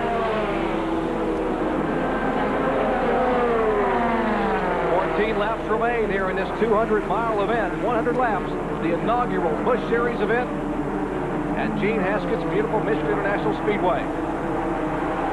Here's Michael Waltrip, Ken Schrader, and our current Busch Series point leader, Joe Nemechek.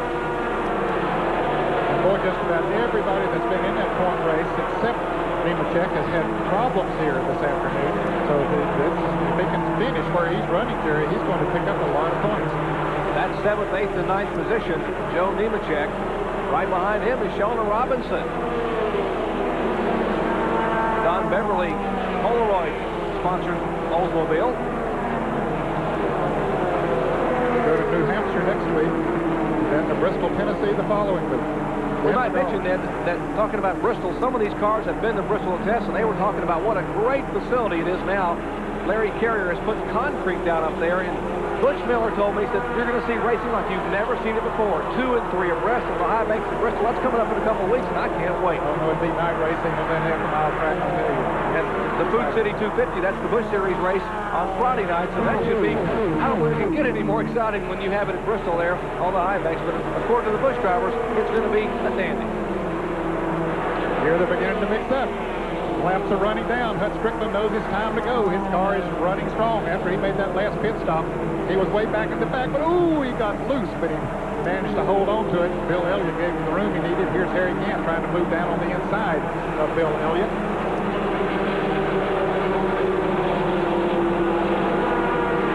Hut Strickland driving for Mac Martin, the Stanley Tool sponsored car. Car 92. Now here's Dale Jarrett. He don't know whether to follow Gant or Elliott. He decides to follow Elliott. We'll see if that's going to be the smart move. Door might close on him up there. No, Gant pulls back on the inside of Bill Elliott. And the Hut Strickland way down on the inside of the racetrack. Now he gets back up in the groove. I thought he'd slow down there for a moment, but he's just getting himself positioned to go in that turn. Nice 3-car battle here. Harry Gant in car number 7. The 18 is Dale Jarrett. They're able to slide by. Jarrett riding the draft from the Harry Mellingon Ford Thunderbird. Takes over car for Elliott. Takes over 5th. Elliott is in 4th. Jarrett 5th. And now Gant back to 6th. Elliott now moves back up on Hut Strickland. As the laps are winding down, we'll take one quick break and come back with the finish here. This exciting Detroit Gasket 200 from Michigan International Speedway. Todd Bodine leads with 10 laps to go. Back at Michigan International Speedway, laps are winding down. Now it'll be 7 to go. This time by is Todd Bodine in the Hungry Jack sponsored Chevrolet. Frank Cece, Scott Welliver on machine, trying to hold off the challenge of the Winston Cup veterans behind him. Dale Earnhardt, Hut Strickland in the car number 92. Then comes Elliott. Then comes Jarrett. And then Gant. So we wondered if the Busch drivers could hold their own on this track. First time ever running here. Well, Todd Bodine's holding up their end of it very well at this point. But he's got to be wondering, what's Earnhardt up to? Does he have a plan back there? Will he be able to draft past? Is he going to wait till the last lap? What is the situation? A lot of things got to be going through Todd Bodine's mind. He's got a rear-view mirror full of that Goodrich Chevrolet. Yep. Tries to sneak a peek to the inside of Dale Jarrett. Thinks better of it. Stays back in line. Now we'll see if Hut Strickland can make a move. He tried, but that didn't work either. 6 laps to go next time by. 7 cars in the lead draft. This is the first time Todd Bodine has had this Chevrolet Lumina on a super speedway. It's a car they built for Brett to drive on the road course back in June in the Phase 150. So I'm sure he's going to be loving this race car. Probably you'll see it once or twice again before this year's out. There's Earnhardt. See how far it is back to the next group, those 7 cars, and then in 8th place is Michael Waltrip in the Pennzoil Pontiac number 30, and then Ken Schrader, Joe Nemechek, and Shona Robinson still hanging in there at that time. She's currently 11th. That would equal her best finish of the year coming at Volusia County Speedway back on July 4th on the short track. Certainly an impressive run for Shona Robinson. Shona Robinson Pearson, as you said, she's married to Eddie Pearson, one of the youngest of the Pearson brothers. But I now has opened himself up a little bit of a lead as we watch that pack. We watch Shona Robinson hanging on to the draft. Hud Strickland trying to make a move on Dale Earnhardt, but that's just working to Todd Bodine's favor as those guys race that's up front. Of course, what we're seeing here is Michael Waltrip and Kenny Schrader. You can see how far it is to that next pack of cars, but you see the lead that Todd Bodine has built up here now? With just 5 laps to go, nothing happens to that Hungry Jack Chevrolet, Jerry. He's got this thing. Well, the rumors are that Todd Bodine may make a move to Winston Cup next year. Take his whole crew with him, and if way this crew's performed, it would be a good move for him. Clyde McLeod and the rest of the Frank Cece, Scott Welliver on team. That's Bodine on the left of your screen. He's the leader. Well, we saw him last week in his Winston Cup debut at Watkins Bend in the Budweiser to win the race, Jerry, and took a couple of off-track excursions up there, doing much better here today. Only his second full year on the tour. 4 laps to go. Picked up a pole back in May at Dover, Delaware. Got a win at Nazareth, Pennsylvania. His first career win came last year at Dover, so he has 2 wins. There's his 1 win this season coming up at Nazareth.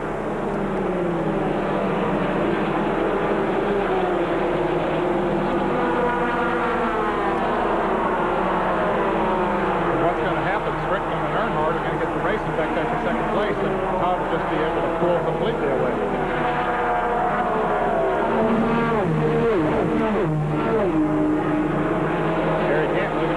Of Dale Jarrett. Dale's car is pushing, coming off the turns pretty badly. And again, got a good run on it. Move around. Here's Hunt now, just making that move that we predicted down on the inside of Dale Earnhardt. And that's going to work to Todd Bodine's advantage as they race side by side. That's going to let him pull away a little bit more.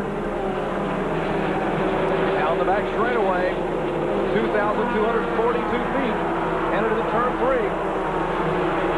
See Bill Elliott sitting back there watching and waiting. I'm not sure he wants to get too close to what's happening in front of him. There's Elliott, right side of your picture. He's keeping a close watch, staying back far enough that he can dodge anything that might have happened, but hasn't made a good clean pass. And has taken over second position now. But does he have enough time to catch Todd Bodine? Does he have enough car to catch him? 2 laps to go. And Hud Strickland is coming. He is pulled by 4 car lengths in front of Dale Earnhardt. And he has cut the margin in half on Todd Bodine. It'll be white flag this time for Todd Bodine.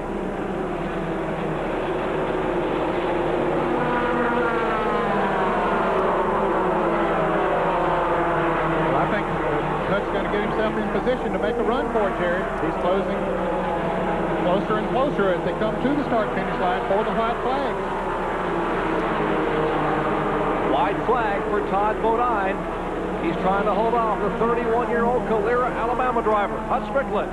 Hud has run 6 Busch Series events in 1992. His best finish of 3rd in Atlanta, and now he's at a car length and a half in turn 2. Boy, he went in awfully hard and picked that up, but it hurt him coming off the turn, Jerry. He's going to have to pick the draft up going down the backstretch here, but I just don't believe he'll be able to do it. We'll see. Less than a mile to go. And Todd Bodine, if he can hold on now for half a mile, make it a quarter mile out of turn 4 off the 18-degree banks. And Todd Bodine will pick up win number 2 on the 1992 season. Hud Strickland finishes 2nd, and Dale Earnhardt is 3rd. Here's a battle of the line. Michael Waltrip, Ken Schrader. It'll be Michael Waltrip, Schrader, then Nemechek. That is 8th, 9th, and 10th. And behind him in 11th spot, Shona Robinson. Her best ever Speedway finish. Red Farmer finished in 12th place in the Davey Allison car. And rightfully so, they are celebrating down there. Scott Welliver, Clyde McLeod, the crew chief, and Frank Cece down in the Hungry Jack pit. Gary, we're talking about those drivers that were up there in the point standings that were having trouble here today. Todd Bodine came into this race 3rd in the point standings, and he won the race, so that's going to move him ever so closer to Joe Nemechek. And he was only 25 points behind Robert Presley, so he'll probably be able to pass Presley and take the 2nd spot away. Todd Bodine heads the Hungry Jack Chevrolet to victory lane. We'll be back to talk with him after this. Don't go away.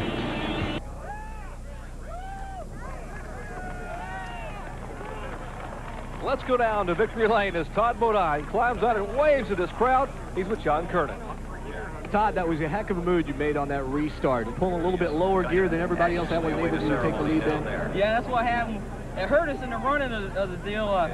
We didn't have enough gear or low enough gear to stay in the draft. But once I got in front, I could run my line. I could keep it running, and it was really good. You know, I'd like to dedicate this to Clifford Ellison. Good friend for all of us. Todd, back on the race on the track the last few laps, you had Hutt filling up your mirror. You also had Earnhardt in there, but you just kept driving your line. Did your crew, your spotter, your big brother Jeff, keep reminding you of that? Yeah, Jeff kept telling me, you know, that's a good corner. That was a bad one. Try to do that one again. You know, Earnhardt and Hutt were back there. I was praying they'd get racing each other, and that's what they did a little bit, and it just gave me enough breathing room. Then when Hutt got by him, I knew Hutt was fast, and I'm glad there was only 2 laps left. That's Todd Bodine, the winner, and I would dare say this is probably the biggest win. Oh, wait a minute, you got something else? I got to say hello to everybody in Hungry Jack from Minneapolis. iBox Springs, they're here, their first race with us. All our sponsors, it's just great to be here. That's Todd Bodine, the winner, Jay. And he gets a big hug and a kiss from down in victory lane. Todd Bodine and Ned, the score stands after 11 Speedway events. The Busch regulars 8, and the Winston Cup guys just 3. As I said, they're there. Outstanding effort for this young man, 28 years of age. We'll be back with more from Michigan International Speedway. Impossible to get a chance to talk with a young man, Phil Parsons, who had an outstanding effort here today. Back at Michigan after this. Breaks. Back in the Irish Hills of Brooklyn, Michigan, Michigan International Speedway serving as host today for the inaugural NASCAR Busch Grand National Series Detroit Gasket 200. Todd Bodine has gone to victory lane for the second time in 1992. Our Speedway coverage brought to you by Ford and your Ford dealer. Have you driven a Ford lately? By Quaker State. The Big Q is One Tough Motor Oil. And by Autolite Spark Plugs, guaranteed for 2 years, no matter how far you go. Take a look at our finishing order. Todd Bodine, Hutt Strickland, Dale Earnhardt, Bill Elliott, and Harry Gant in the top 5. And 6th through 10th, Dale Jarrett, Phil Parsons, Michael Waltrip, Ken Schrader, and Joe Nemechek. And Jerry in the 11th was Shauna Robinson. And I said Red Farmer was in 12th in that car 28. It was Jeff Purvis driving that car today. Ricky Craven in 13th, Dave Resendez 14th, and Chuck Bowen 15th. Certainly jumbling the point standings. Houston, Peck, Steve Grissom, Jeff Gordon, our pole sitter, gets a 19th place finish after being involved in that incident over in turn 3 and 4 with Jimmy Spencer. So there were 19 cars in the lead lap. Richard Lassiter finishes 20th, 1 lap down. Jeff Green, Tracy Leslie, Bobby Labonte, who will lose some points, Butch Miller, and Jimmy Spencer, who had a great run. Mr. Excitement gets a 25th place finish. Darrell Waltrip, who pulled into the garage, 26th. Tim Fedewa, Ward Burton, Lonnie Rush Jr., who had a crash, and so did Ward Burton, and Robert Prespa had an engine problem. And 31st through 34th, Ernie Irvin, Kenny Wallace, Morgan Shepherd, and Jeff Burton finishes 34th on the field. Talked about an impressive run today for this young lady. She's standing by with John Kernan. Jerry, of course, you're talking about Shauna Robinson. Shauna, an 11th place finish here today. For a while there, I mean, you had a chance. You were running in that top 5 pack. Yeah, when I got up there, you know, the car felt real good. The team did an excellent job with my stops, and, you know, I felt like I could hold it up there. And, you know, there's good cars all around me, so I can't complain about where I finished at. And I wish I could have been in the 10, but with the Polaroid high-definition car and Bobby King as my crew chief and the team that I have, experience is what I need, and that's definitely what I got today. We didn't get to touch on this very much, but a little bit about the deal. How many more races do you have in this car? Well, you know, we'd like to run a full season, or the rest of the year this year, and then a full season next year. But right now we're definitely going to New Hampshire next week, Darlington, Charlotte, Rockingham, Richmond, and Martinsville. So the more we can run, the better I'll get. Yeah, that's Shauna Robinson with an 11th place finish. And guys, let's move on over here. And Joe Nemechek, the Busch Grand National points leader, standing around having a nice cool drink. And Joe, top 5 guys had a problem today except for you, so you've extended your points leader. You should have. Todd Bodine would have caught up a little bit with you. Yeah, he should have moved up in a second. Texas beat Chevrolet, Lazito's Pharmacy. Just the car ran real good. We made a gamble here before the race this morning, and we gambled on gear, gambled on setup. The setup worked right, but the gear was off, and I could beat them up out of the corner, but we run out of motor, and got behind Kenny. You know, I learned a lot of drafting lessons with Kenny today, but if I could ever got by Kenny, I think we could have went on. But that's all part of racing. You know, Shauna did an excellent job. I thought she was going to pass me there at the end. She had a good car, a good motor, but we're happy. First time here at Michigan, and we'll be ready to come back next time. You mentioned the first time here at Michigan, a lot to be learned from the guys who have a lot of experience here. Was the drafting here, was that the most important lesson you learned today? Well, drafting is very important, but the main thing is getting your car where it'll run. You can really drive it down in the corner and then pick the gas right back up. A lot of the guys were having to let off in the corners, and they couldn't pick the gas up early enough, and I could drive up under them, but then they had a little bit more motor, or the gearing was a little bit different. They beat me off. That's Joe Nemechek, the Busch Grand National points leader, and now we're going to turn around, bring it over here where I found a couple of brothers, Benny Parson and Phil Parson. And guess what? What? That camera died. Did the camera die, Brad? Oh, the camera's... You broke the camera. Well, that's not the only thing I broke today. What'd you break? Well, the clutch is out of the thing or whatever, and I missed a gear in that restart. It just killed me. Man, the car was so good. But I guess it clouded up. We got a little tight at the end, so, you know, I was still hoping for a good top 3 or 4 finish, and then I missed a gear in that restart where I had no clutch. So, I want to thank Pure X Detergent to come along, Meyer 50 Acres to sponsor me up here, or we wouldn't be here. And all my crew, Doug Taylor, Mike Powell, Kenny, all the guys, they did a heck of a job. We don't run much, but we try to be right when we run. Hey, by the way, I didn't introduce him to you, folks. Now, hang on. How about, does this look like a resemblance? This is my little bitty brother. Not even close. Not even close. What are you shaking your head about? Well, by the way, while we're doing this, I owed him one. Him and Rob. For what? What? Well, I did a TV race last year, and Brad was the cameraman, and they got me with a cooler after the race, so I owed him one. Hey, Brad. I've been waiting to get him back, and I got him. Brad, this is bad. Let's go upstairs. Ah, what an outstanding effort for Phil Parsons. Taking a look at the point standings now. They are shuffled somewhat. Joe Nemechek remains atop the points. Todd Bodine will slide into the second spot. Robert Presley third. Bobby Labonte and Kenny Wallace in fourth and fifth spot. 6 through 10. Jeff Gordon, Ward Burton, Steve Grissom, Butch Miller, and Tracy Leslie in 10th spot.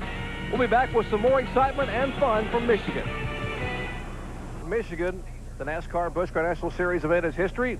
Todd Bodine, we should say, has won the event. Let's check in once again with Benny Parsons. Jerry, I'm done. I'll introduce my guest this time. It's Morgan Shepard, driver of the Citgo Ford. You were in the race today, went up, started the front, got to the front almost, and what happened? Well, our Citgo Thunderbird started missing coming off the corner, Benny, and we're not running points or anything, so we just pulled it in. I don't know what happened to it. It just started skipping coming off turn 2. You know, tomorrow you're driving that Citgo Ford that won the last Champion Spark Plug 400. Can you repeat? Well, you know, I believe the guy's putting pressure on me here winning this race. Who is? Not me. I wouldn't do anything like that, but the car won the race. Remember that? You remember that, son? Hey, I remember that. I was running good here, and we had spark plug problems. But anyway, the 21 Citgo Thunderbird is running real good, Benny, and I feel like we got a good shot at it. Our Busch car, we kind of used both of them as a baseline on the chassis, and it was working good what little bit of time I got to run. So I feel like we're going to run good tomorrow. We'll just have to see. How about tomorrow? Who's going to be the most serious contenders tomorrow for the checkered flag?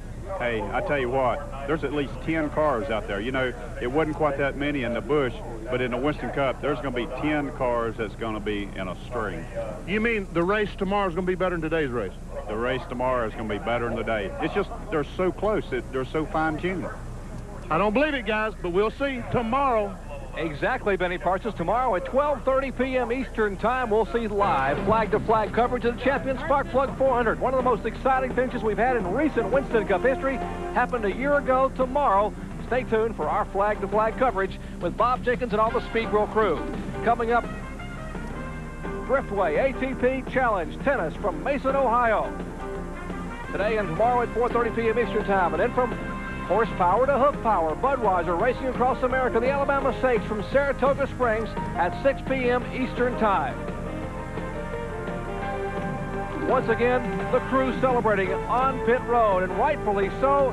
as young 28 years of age, Chemung, New York native Todd Bodine has taken his Hungry Jack Chevrolet to victory lane in the inaugural Busch Grand National Series event, the Detroit Gasket 200 at Michigan International Speedway. For John Kernan and Benny Parsons and Ned Jarrett, I'm Jerry Punt saying congratulations to Todd Bodine and so long from Michigan.